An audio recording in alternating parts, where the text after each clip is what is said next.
السلام عليكم ورحمة الله وبركاته. ازيكم يا حبايب قلبي؟ عاملين ايه؟ يا رب تكونوا بخير.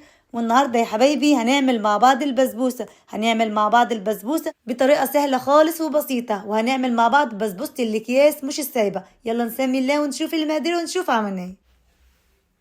معانا معلقتين سمنة وكوبايتين سكر وعلبة زبادي وفول سوداني وكيس بسبوسة. انا بستخدم النوع ده من البسبوسة، بجد طعمها حلو قوي، وبيكنج باودر وفانيليا وليمونة. هبدأ بقى طبعا اعمل الشربات. جبت حلة طبعا بالشكل ده وبدأت احط فيها كوباية ونص مية، وبعد كده احط كوبايتين السكر. بعد كده هرفعه على النار، واول ما يبدأ يغلي معانا احط له عصرة الليمونة، وبعد كده هتسيبيه يغلي من 3 ل 4 دقايق، وبعد كده تقفلي عليه النار. هنا بقى جبت بولة بالشكل ده وحطيت فيها معلقتين السمنة، وبعد كده حطيت علبة الزبادي، وهملى علبة الزبادي مية، وهنبدأ بقى نخلط كل المكونات دي كلها مع بعض بالشكل اللي انتوا شايفينه ده. وطبعا بتخلطيها كويس طبعا بايدك او بالمضرب اليدوي زي ما انت حابه. وبعد ما جهزت معانا كده هبدأ بقى احط كيس البسبوسة،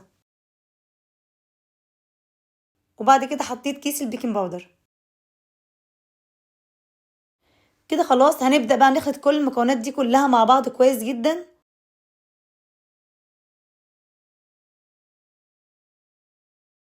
بالشكل اللي انتوا شايفينه ده. وبعد ما جهزت معايا هبدأ بقى اجيب صينية طبعا مدهونة سمنة، بس احط شوية سمنة كويسين كده علشان البسبوسة لما تستوي ما تكونش لازقة معاكي في الصينية، وما تقلقيش خالص من السمنة. البسبوسة وهي في الفرن بتشرب كل السمنة دي كلها. وبعد كده هتبدأي طبعا تسويها بايديكي بمعلقة بأي حاجة عندك، تسويها كويس قوي.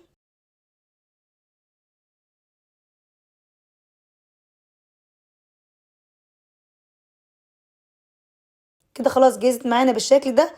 انت لو انت عايزه تكتفي بيها كده وتحطيها في الفرن من غير مكسرات حطيها. انا هنا بحب احط لها اي نوع مكسرات عندي.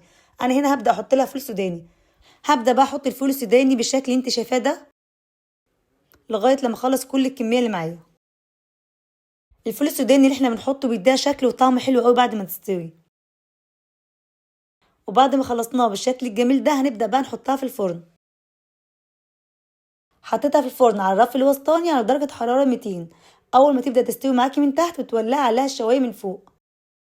كده استوت معانا بالشكل الجميل ده. هبدأ بقى اسقيها بالشربات البارد اللي احنا عاملينه. وطبعا كمية الشربات ترجع لك انتي، لو انتي عايزاها مسكرة بتكتري كمية الشربات، لو انتي عايزاها مش مسكرة قوي بتقللي طبعا الكمية.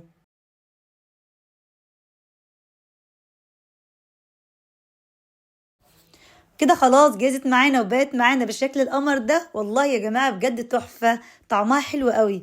وهنبدأ بقى نقطعها التقطيعة اللي انت عايزاها وحباها، وشوفي بقى جمالها وحلاوتها. والفول مديها طعم حلو قوي، وطبعا مفيش سمنة زي ما احنا قلنا، شاربة السمنة بتاعتها كلها، وطريه من جوه كده وطعمها بجد فظيع.